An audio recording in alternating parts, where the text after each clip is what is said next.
Right, so part C reads as follows. So they say the position vectors of 2 points A and B relative to an origin O are given by OA is, alright, OA here, that will be 2 on top and 1 at the bottom. OB will be 3 on top and negative 5 at the bottom, where I and J represent the unit vectors of X and Y directions respectively. Calculate the magnitude of AB. Well, first we have to get AB. All these questions generally just come like the same way, just different values. So AB will be AO plus OB. So if we know that OA is 2, 1, then AO will be negative 2, negative 1 plus OB, which will be 3, negative 5. So this is the vector AB. So AB would simply be negative 2 plus 3 is 1. Negative 1 plus negative 5 is negative 6. So that is AB, but what the magnitude, which is the length of AB, the modulus of AB. So that will be the square root of 1 squared plus negative 6 squared, which will give you 1 plus 36, which is 37. So you square it to 37, right? And that's 4 marks right there. So the next part now that I want you to calculate the angle AOB, given the answer to the nearest whole number. So if you're going to make a sketch of this, right, our largest y value is 1, and the smallest y value is negative 5. The largest x value is 2. No, the largest x value is 3. So I'm going to draw the graph like this, right? Input the figures now. So this will be like 1.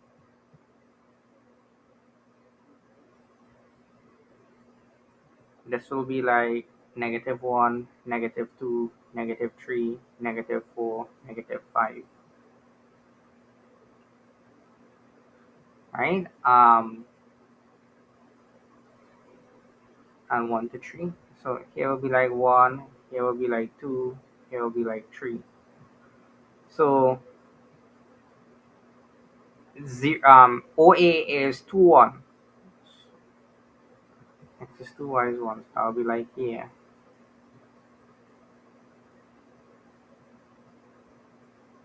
Here's A, here's O. That is OA. OB is 3, negative 5. So 3, negative 5 will be like here.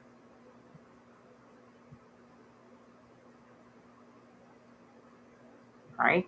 So you want to calculate the angle between them because that is O there. So you want to calculate this angle here, which we will call theta. Right? So we use the formula that cosine theta would be equal to OA times OB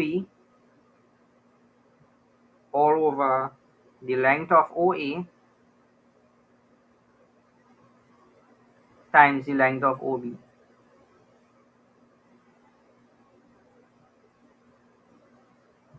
Right? So we have cosine of theta is equal to 2, 1 dot 3, negative 5, this is scalar dot product, all over the length of A, which will be the square root of 2 squared plus 1 squared, times the square root of 3 squared plus negative 5 squared. Right? So when you work out this here, you're going to get cosine theta. I will skip some steps because of the space, right? Would be 2 by 3 plus 1 by negative 5 all over, for this a little letter, all over the square root of 5 plus, well, times the square root of 34. After you go put these two in brackets here.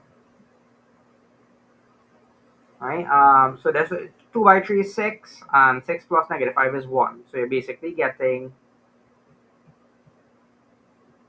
I'll put that here. So cos theta is equal to 1 all over root 5 times root 34. So theta is equal to cos inverse of that.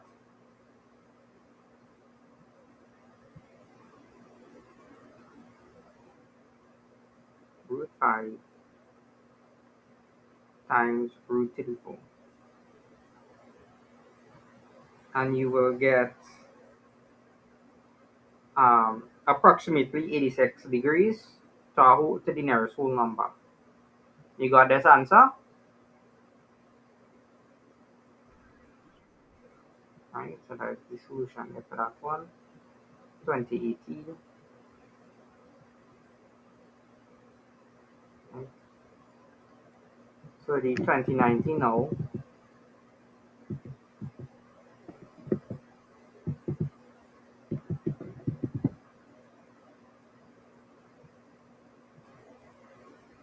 So we have this 2019 here now. We have part B here.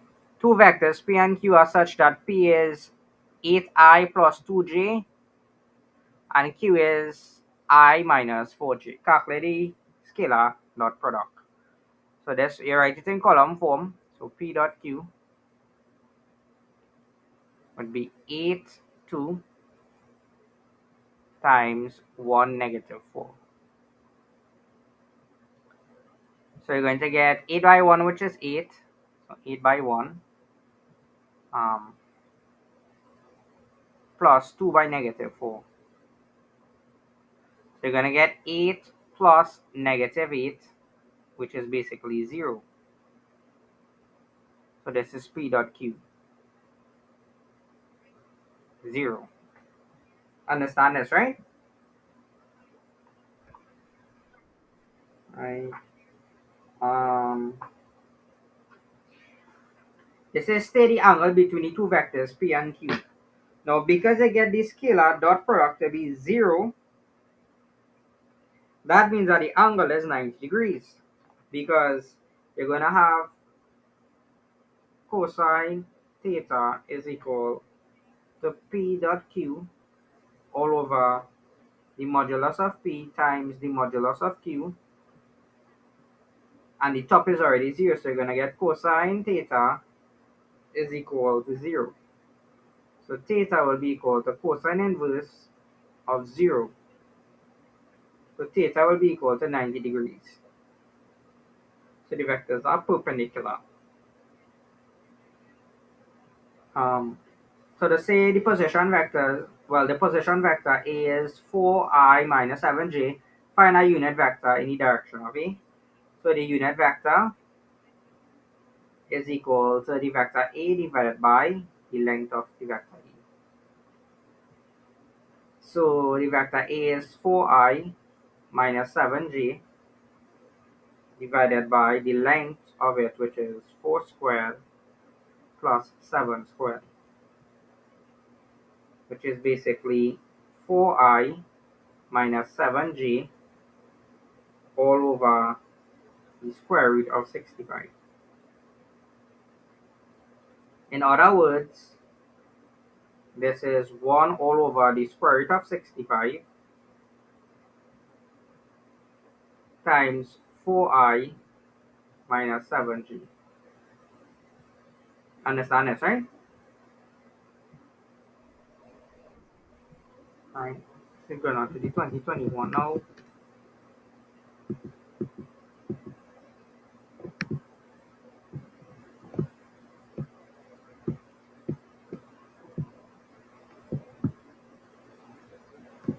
just at this one here.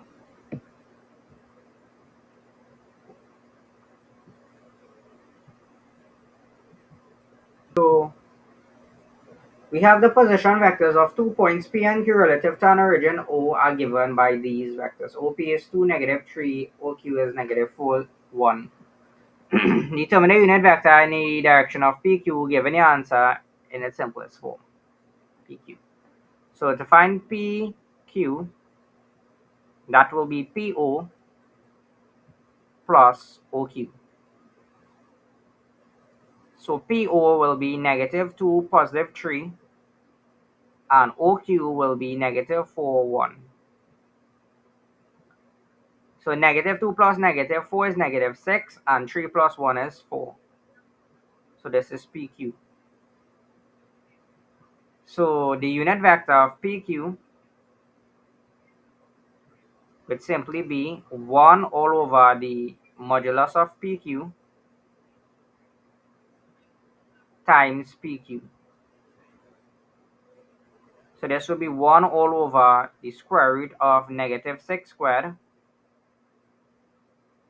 plus 4 squared times PQ, which is -6, 4. So the unit vector PQ would simply be 1 all over, that is 36 plus 16, 52.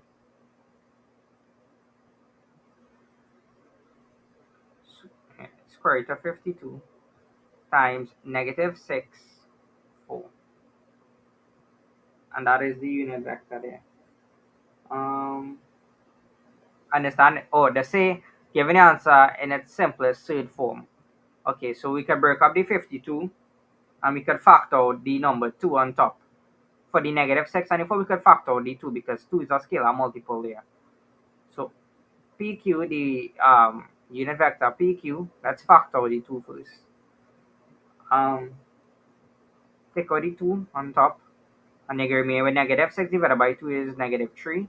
2 divided by 4 divided by 2 is 2. And this is all over.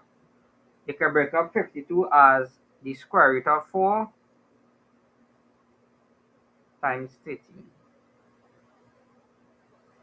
which is basically the same as square root of 52. We can leave it as that. But yeah, that is the answer there. Understand this, right? Alright. They said the vectors OX and OY are such that OX is this, so I'll write that in column form. So OX is equal to 4, 1, and OY is equal to 1, -4. Show that the vectors OX and OY are perpendicular. So for vectors to be perpendicular, the scalar product or the dot product is be 0. So that means OX dot OY should be equal to 0. Or the angle between them should be equal to 90 degrees for them to be perpendicular. So let's find the scalar product first. So that will be 4 by 1 plus 1 by -4, which is basically 4 plus -4, which is basically 0. That will be equal to 0. So right there, we proved that the scalar product is 0. The scalar dot product is 0, so that means that they are perpendicular. But let me just prove that the angle is 90 degrees now, so I can put that in a different color. So we know that cosine theta would be equal to the scalar dot product OX dot OY divided by the length of OX times the length of OY. Now I don't even need to plug in the values for the length of OX and OY because I know the numerator is 0. If the numerator is 0, this entire fraction going to be 0. So cosine theta going to be equal to 0. Why? Because this numerator was 0. So theta will be equal to cosine inverse of 0. So theta will be equal to 90 degrees. Thus proving that these two vectors are perpendicular to each other. right? Hence, OX and OY are perpendicular.